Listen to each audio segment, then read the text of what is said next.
fallecen, sí. En la Argentina es difícil obtener estadísticas porque el aborto por ahora es ilegal. Entonces, no es tan fácil. Las estadísticas tienen un manto de sospecha. Es decir, no es que dudo de la buena voluntad de los que los hacen, pero uno dice, bueno, si no está permitido, ¿cómo me entero de todos los casos, no? Es difícil que uno denuncie. Pero podemos verlo en otros países. Por ejemplo, tengo varios acá. Sudáfrica. Sudáfrica acepta el aborto en 1996. En el 90, Sudáfrica tenía una tasa de 290 de mortalidad materna cada 100.000 nacidas vivas. 290 en el 90. En el 96 se aprueba el aborto. En el 2000 esta tasa va a 230, baja un poco, pero en el 2005, que es la última estadística de la Organización Mundial de la Salud, a pesar del aborto, en Sudáfrica la mortalidad materna trepa de 230 a 400 casos por 100.000 nacidos vivos. Entonces, el aborto no es un factor, está comprobado porque... ¿Pero eso está relacionado con el aborto o es problemas de sanidad, digamos? No lo sé, pero claramente el aborto no es un factor en la disminución. No sé si, no creo que sea culpa del aborto, yo no digo eso, pero lo que digo es que claramente el aborto, y no es el único ejemplo, porque por ejemplo, Chile tiene una tasa bajísima de mortalidad materna y no tiene aborto. Irlanda y Polonia tienen un aborto sumamente restringido, si es que se puede llamar que tienen ley de aborto, y tienen las tasas de mortalidad materna más bajas de Europa, incluso más bajas que los países que tienen el aborto. O sea que ese argumento hay que manejarlo con cuidado, pues no es tan así. Acá yo creo que estamos sentando el tópico de la discusión en un lugar errado. Estamos hablando de un tema de derechos humanos, estamos hablando de un tema que ya hay regulación de legislación en Argentina que lo establece.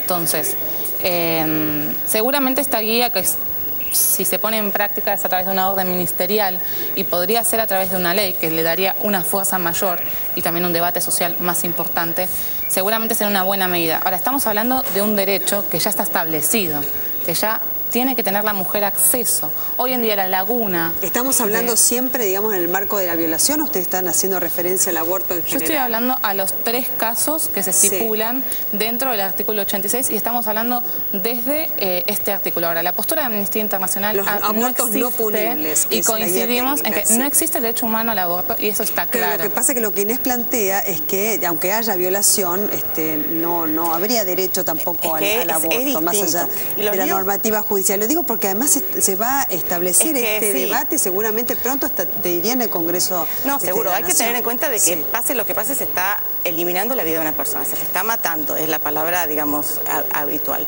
Eso es un tema porque ¿por qué los médicos piden tanto la autorización judicial? Porque la ley no está clara, porque el Código Penal se opone a la Constitución y entonces como la Constitución es más fuerte que el Código Penal, obviamente tienen miedo. Sí, obviamente. Pero ¿qué pasa cuando la autorización judicial, por otra parte, es tan lenta que se corre riesgo, digamos, también en la vida de la propia madre, ¿no? Hay que ver cuáles son esos casos. Hay que ver cuáles son esos casos. De todas maneras... o que ya es muy tarde, digamos, para realizar la práctica del aborto en el caso de una violación porque se demoró esa instancia Claro, judicial. pero ¿cómo se comprueba la violación? Pregunto yo, más allá de una denuncia, porque yo puedo denunciar haber sido violada y la verdad no haber sido violada, sino haber sido producto del consentimiento mío esa relación. ¿Cómo compruebo yo? Como el caso de del Bolsón, que se mató a la criatura y no era ninguno de los violadores que la chica había denunciado. ¿Qué respuesta tenés para darle? Bueno, socialmente tenemos que partir de la base de que uno crea una relación de confianza y que primero uno no cree en la palabra de esa mujer o de esa persona.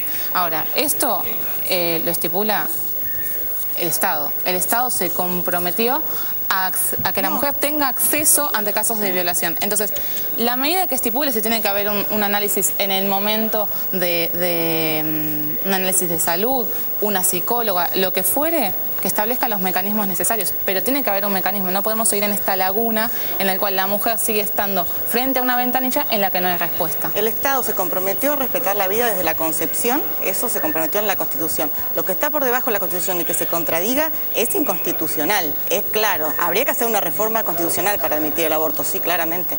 Pero yo no estoy hablando de aborto, estamos hablando del artículo 86 del Código Penal, de abortos no punibles. Claro, o sea, cambiemos del título porque no es lo mismo.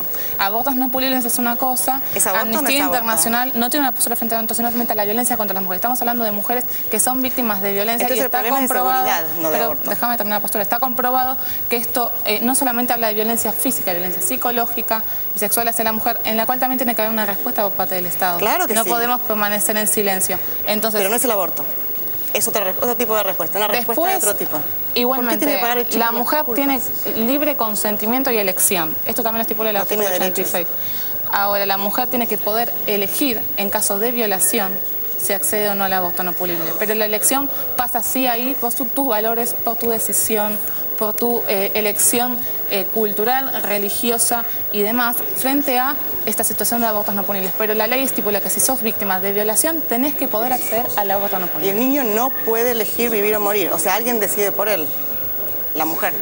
Estamos hablando de casos de violencia. Y a la mujer el niño está vivo igual, ya nació, ya está vivo. No nació, pero está vivo el niño. Para nuestro Código Civil, vos sabés que el Código Civil dice que es una persona por nacer, pero es una persona. Entonces, no tiene voz ni voto aquí el niño, no tiene voz ni voto porque no puede tenerla, entonces se decide y la decisión es sobre un bien jurídico tan importante como la vida.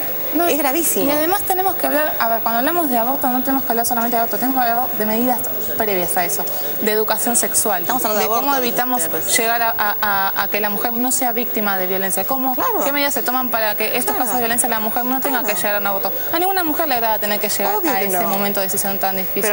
Pero tiene que haber un Estado que la ampare. Lo que pasa es que el tema aquí fue el aborto porque salió en la guía esta, pero estoy totalmente de acuerdo con vos en que hay temas previos que hay que hablarlos y resolverlos porque no están resueltos en nuestro país. Entonces, me parece llegar a una medida tan drástica como el aborto, me parece injusto para todos. No solo para el niño, sino para la mujer, porque como decías vos, a ninguna mujer le gusta. Yo no soy experta en psicología, pero me imagino que debe ser una cosa muy fuerte haber realizado un aborto de un hijo. Entonces, hay que hacer que la mujer no llegue a esto. Entonces hay que hablarlo, hay que debatirlo y desde luego una resolución ministerial no es la manera, sacar de golpe aparece en una página web, no es, por más que el ministro la desautorice, que bueno, la desautorizó evidentemente, pero ¿se estará aplicando o no? ¿Por qué apareció en la web? ¿Cuál fue el sentido de esto? No entiendo, realmente no entiendo. Estamos hablando de, hay que dar herramientas y aclarar qué pasa con el artículo 86, que el Código Penal ya lo estipula. Entonces, una guía para poner en práctica esto es fundamental. Se discuta en el Congreso, se discuta a través de una ley, se discuta a través de una orden ministerial. La cuestión es, no podemos seguir teniendo estas lagunas en las que la mujer debería tener acceso, porque acá, si queremos discutir una reforma de Código Penal, llévenlo al Congreso, pero digamos, acá ya hay un Código Penal que tiene un artículo